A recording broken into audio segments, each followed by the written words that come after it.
제가 정확하게 얘기해 드릴게요. 비농업 고용지수 아닙니다. 오늘부터. 다음 주 22 통화정책 회의예요. 그렇죠. 지금 왜 그러냐면요. 지금 달러 값에 대해서 우리가 포커싱이 뭐예요? 22 통화정책을 보는 이유는 증시? 제가 아니라고 얘기 드렸어요. 네. 달러예요. 네. 달러 강세가 드러나냐 아니냐가 그죠? 드러나냐 아니냐가 비농업 고용지수에서 걸리기 때문에 이걸 봐야 된다라고 얘기 드렸는데 시장에 대한 포커싱이 완전 바뀌어 버렸어요. 지금 우리는 체감을 못해요. 왜냐면은 한국 언론이라든가 이게 22에 대해서 자세하게 다루지 않기 때문에. 지금 22 제정신이 아닙니다. 현재 물가가 초급등하는 현상 자체가 펼쳐지고 있어요. 근데 이 초급등이 불러오는 효과가 22의 통화정책을 갑작스럽게 180도 급변시키는 상황인 거예요. 자, 내용 한번 보도록 하겠습니다. 자, 갑작스러운 유로존 물가가 급등을 일으키는 요인 해갖고 내용을 정리를 하도록 할게요. 지금 자꾸 지난주 얘기 들어서 나온 게 뭐냐면은 22가 갑자기 테이퍼링을 한다네? 맞죠? 22가 갑자기 테이퍼링을? 자, 미국은요 베이스를 깔잖아요. 몇 달 전부터. 그죠? 아, 이제 조금 슬슬 이런 식으로 시장이 논란이 없게. 근데 22는 갑자기 나와버려요. 왜 그런 걸까? 생각을 해봐야겠죠. 그죠? 지금 시장에서 갑작스럽게 이제 유로존도 미국을 따라간다는 얘기 자체가 갑자기 흘러나오고 있어요. 자, 갑작스럽게 유로존의 물가 추이가 급등하기 시작을 합니다. 자, 내용 한번 확인을 해보도록 하겠습니다. 자, 물가에 대한 완화 우려를 일으켰었는데 최근 추이가 어떻게 보면 2%에 대한 달성을 이미 한 상황이었어요. 그죠? 2%. 근데 이게 CPI 지수기 때문에 조금 추이가 다릅니다. 근데 지금 2021년 8월에 이 CPI가 3%를 달성해 버렸어요. 근데 우리 7월에 통화 정책을 한번 기억을 해보자고요. 22 통화 정책을 기억해 보자고요. 자, 여러분들, 우리가 이제 시장에 대한 통화 정책에 대한 변경 예상을 하기 위해 포커싱을 맞추는 지표가 있죠. 원래 원칙적으로 물가예요. 기억하세요. 원래 원칙적으로 물가다. 근데 미국 쪽에서는 왜 갑자기 농업 고용지수를 포커싱을 맞추냐. 그죠? 파월이 직접 언급했기 때문에 고용 수치에 대한 객관성을 입증해야지 통화정책을 변화를 할 것이다 라고서 직접 구두로 언급을 했기 때문에 거기에 포커싱이 맞춰지는 거예요. 그러면은 라가르드 총재가 그 언급이 아무런 없었다면은 지금 모든 시장에 대한 집중은요, 유로존에 대한 시장 집중은 물가예요. 물가. 원래 물가가 원칙적으로 목표에 맞습니다. 이게 팩트예요. 자, 근데 7월 통화정책 회의 한번 확인해 보자고요. 지금 7월 8일에 나온 뉴스입니다. 이때 나온 통화정책의 변경이 뭐냐? 물가 목표 수정해서 상향치 올려버렸어요. 목표를 항상 이제 설정을 해놔요. 중앙은행은. 왜? 시장에 대한 급격한 사태를 막기 위해. 자, ECB에서 목표 물가를 2%로 상향을 했다는 의미 자체는 7월에 난 돈을 더 풀 건데 물가가 너무 가파르게 올라 지금 상황이. 근데 나는 돈을 더 풀어야 돼. 이건 거죠. 정확하게. 양적 완화에 대한 의지를 정확하게 밝힌 거라고 제가 얘기 드렸었어요. 맞죠? 기억하세요. 자, 7월 22 통화정책은 물가 목표를 2%로 상향을 했습니다. 근데요, 근거는 난 돈을 더 풀어야 된다. 양적 완화를 지속해야 된다는 하나의 계획인 거예요. 이 한마디 말이. 근데 이거 벌써 달성해 버렸네. 한 달 만에. 한 달 만에. 이건 거죠. 한 달 만에. 와, 지금 이런 상황이 펼쳐진 겁니다. 자, 미국 입장에서는 작년 잭슨 홀레이죠. 2020년도 평균 물가 목표제 똑같은 거예요. 목표 물가를 수정한 겁니다. 다만 22는 그냥 절대값으로 위에 목표치를 둔 거고 미국은 평균치로 한 거기 때문에 평균치로 측정을 한 거기 때문에 내용만 다를 뿐 겉에 껍데기는 다 똑같단 말인 거죠. 돈을 더 풀게. 껍데기만 다를 뿐 내용은 다 똑같아요. 돈을 더 풀게. 난 돈 더 풀어야 돼. 돈을 푸는데 물가는 당연히 오르는 거잖아. 그러면은 나는 목표 물가를 수정해 놔야지. 왜냐? 더 오를 게 뻔히 보이니까. 이게 중요한 거죠, 지금. 자, 9월 9일 날 ECB 통화 정책이 잡혀 있습니다. 시장 포커싱이 완전히 바뀌어 버렸어요. 자, 우리가 지금 집중하는 건 뭐예요? 통화 정책을 보는 이유, 고용 지표를 보는 이유. 달러 값을 예상하기 위해서죠. 그죠? 달러 값을. 지수가 아니에요. 여러분들. 달러 값을 예상하기 위해요. 달러 값을. 근데 지금 갑작스럽게 ECB가 테이퍼링에 대한 정책을 갑작스럽게 꺼내버린다면 어떻게 될까? 달러 못 오릅니다.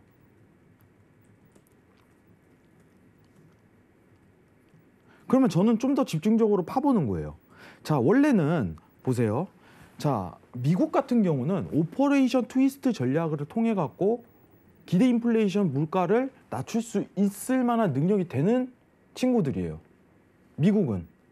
유로존은 아니라는 거예요, 지금. 지금 유로존은 이거 잘못하면 하이퍼 인플레이션을 일으키는 거 아니야? 이렇게 나옵니다. 아시겠죠?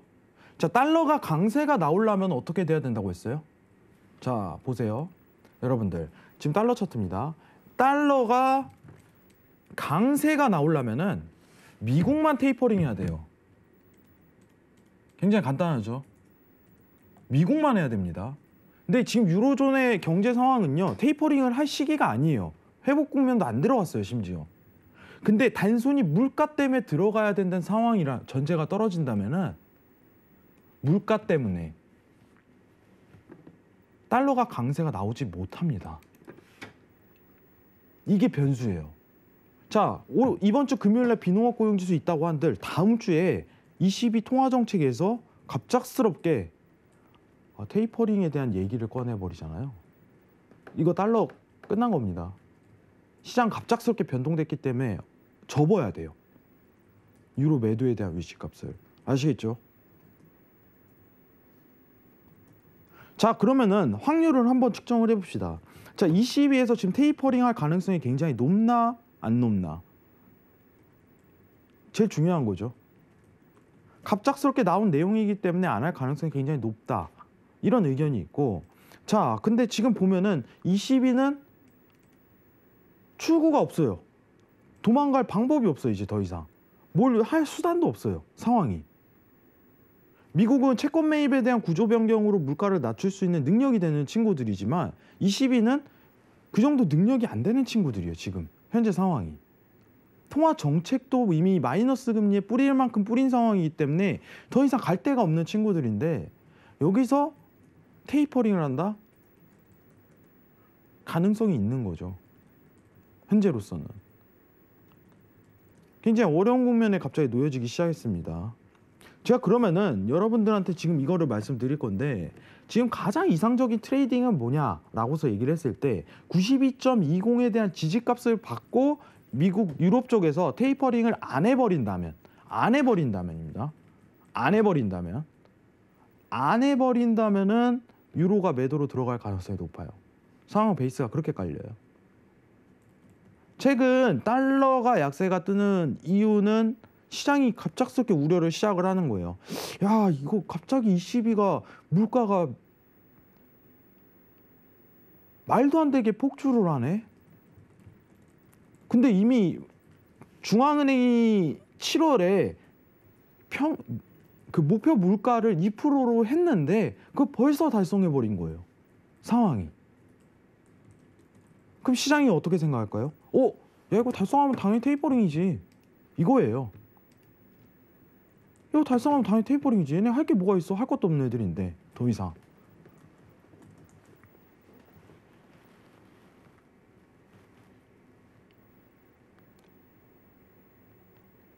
자, 지금 제가 사실 이제 좀 정리를 이렇게 좀 확실하게 드리려고 노력을 하는데 이해가 되셨는지 모르겠어요. 자, 미국하고 유럽하고 통화정책의 방향이 같아진다면은 여러분 어떻게 될까요? 박스로 나올 수밖에 없습니다, 달러가. 제자리 맴도는 상황이 연출이 돼버려요.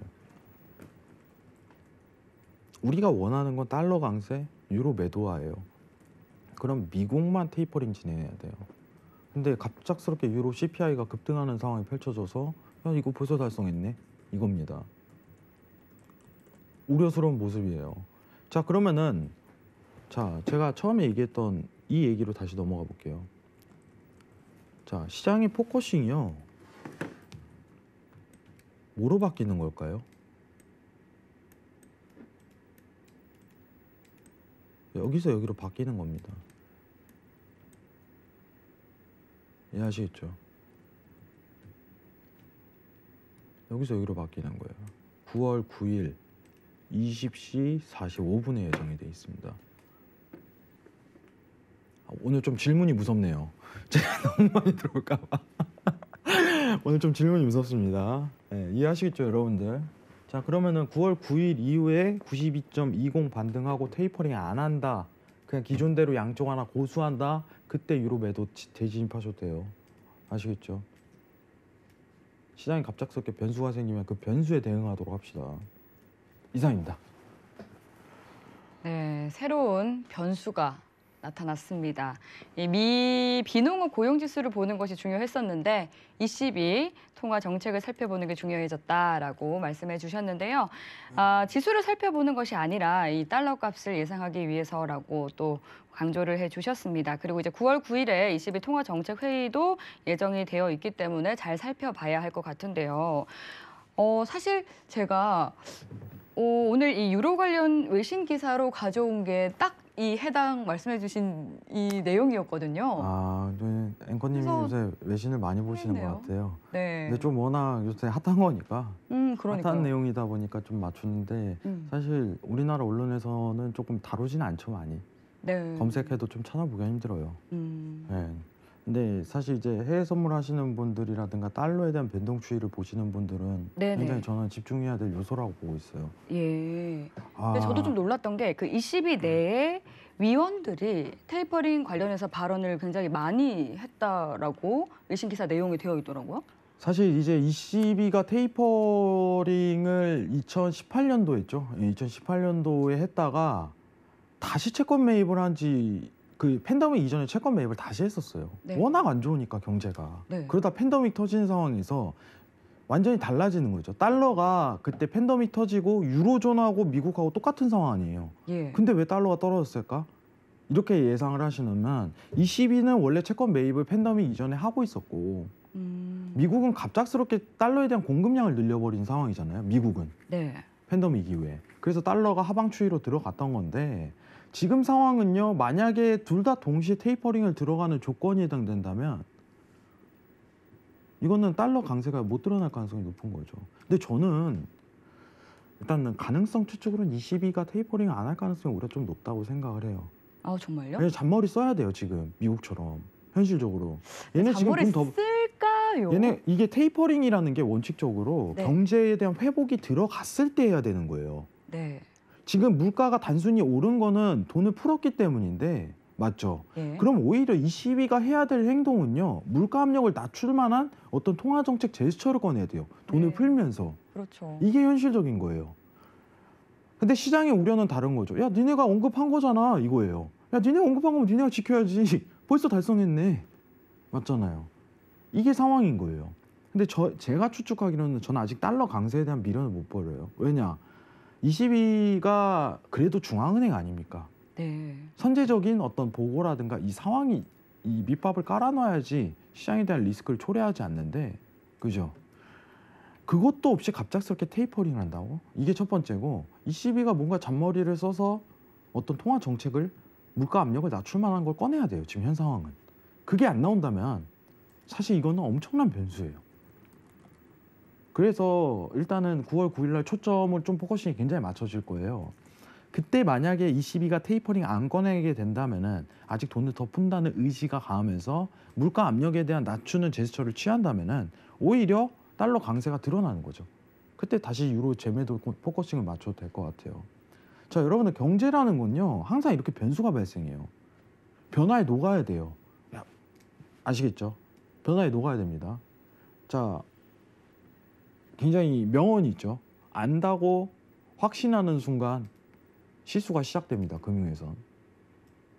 아시겠죠? 이 명언이에요. 실수는요. 모르는 거에서 시작되지가 않아요. 안다고 확신하는 순간부터 실수가 나오기 시작합니다. 이게 금융에 대한 명언이에요. 아시겠죠? 시장 변화에 익숙해지세요. 변화에. 네. 근데 지금에 대한 변화는요. 어떻게 보면 제가 시작할 때 얘기 드렸죠. 저의 개인적인 생각으로는 비농업 고용 지수가 포커싱이 아닙니다. 지금 상황에서. 우리가 이제 시선을 옮겨야 되겠네요. 달러를 보는 입장에서는 유로가 변수인 거예요. 더 큰 변수. 어차피 미국 입장에서는 비농업 고용 지수 더 올라가면 그때 테이퍼링 한다는 것이 기정화 사실로 다 돼 있는 건데 유럽은 완전 이게 완전히 아프죠, 머리가. 네, 머리 아픕니다. 머리가 네, 머리가 많이 아파요. 지금 갑작스럽게 바뀔 수 있기 때문에. 그래서 골치가 여기 집중해야 아프시다. 돼요. 네, 집중해야 됩니다. 아시겠죠? 이거 근데 굉장히 중요한 내용이에요. 제가 오늘 그 유로 관련해서 가져온 외신 기사가 같은 내용이라고 말씀드렸잖아요. 네네. 이게 그 월스트리트에서 가져온 기사였는데, 근데 이 기사는 ECB에서 테이퍼링을 할 가능성이 높다라는 시각이었거든요. 그러니까 저도 그러니까 왜 그러냐면은 네. 원래 원칙상 얘기 드렸잖아요. 원칙상 물가 목표에 도달을 하면은 테이퍼링을 하는 게 원칙이에요. 근데 얘네가 ECB라는 집단이 경제 회복이 들어간 상황이 아닌 상황에서 단순히 돈을 풀어서 물가가 올라갔는데 이게 과연 건강한 테이퍼링이냐 이거죠. 오히려 더 위험할 수 있기 때문에. 미국은 건강한 테이퍼링이에요. 차라리. 부채는 쌓였지만은 그만큼 경제 회복이 들어간 상황에서 한 거기 때문에. 네. 근데 ECB는 아니라는 거죠. 걱정입니다. 우리나라 걱정해야 되는데 지금 유럽 걱정도 해야 되는 상황이라. 근데 월가에서는 그렇게 얘기가 나오죠, 당연히. 근데 이게 과연 가능할까라는 저는 의문이 굉장히 심한 거예요. 가능할지. 말이 안 되는데 지금 이 상황에서. 근데 이제 이분들은 이제 수치를 막 제시를 하면서 뭐 물가 지수도 뭐 3%로 최고치로 올랐다. 근데 실업률은 감소했다. 뭐 이런 것들을 들먹거리더라고요. 어떻게 될지 지켜봐야 될 것 미국 같아요. 대비해 갖고 그 정도 안정성 있는 저는 회복은 아니라고 봅니다. 예. 그래서 오히려 변수가 더 높아지는 상황이에요. 네. 네, 오늘 여기까지만 마치도록 하겠습니다.